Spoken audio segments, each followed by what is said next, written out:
السلام عليكم. اليوم حسوي معاكم وصفتين سحرية للزكام ونزلات البرد.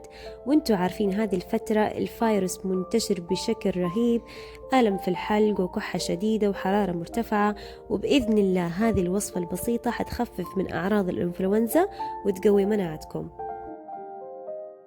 في الوصفة الأولى حنحتاج ملعقتين كبيرة من الزعتر البري، وملعقتين من اليانسون، وملعقتين من البابونج،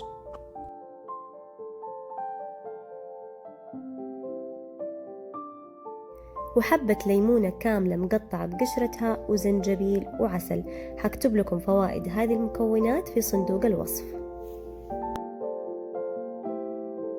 حنجيب 1.5 لتر موية فاترة، ونضيف عليها الزعتر واليانسون والبابونج والزنجبيل والليمون، ونخليهم يغلوا مع بعض لمدة تقريبا 5 إلى 8 دقائق، ونطفي عليها النار.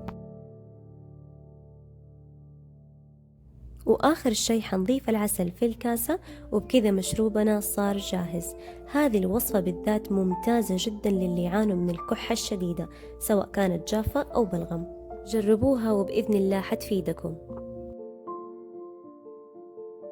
وصفتنا الثانية حتستغربوا شوية من مكون الثوم، لكن لا تخافوا، الثوم أبدا ما راح يظهر في الطعم لأنه حينغلي مع الموية.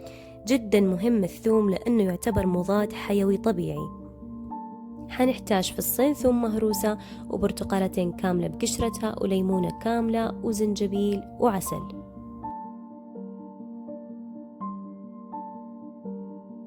وحنضيف كل المكونات مع بعض بدون العسل على 1 لتر موية، ونسيبها تغلي لمدة 5 دقائق.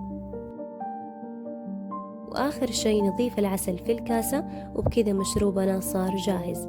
أتمنى تجربوا هذه الوصفات، مرة حتستفيدوا، خصوصا إذا كانت عندكم كحة شديدة وبلغم وآلام في الحلق، مرة ممتازة. وأنا مجربتها شخصيا لعائلتي، خففت من أعراض الزكام والتهاب الحلق والكحة. وبالعافية عليكم مقدما.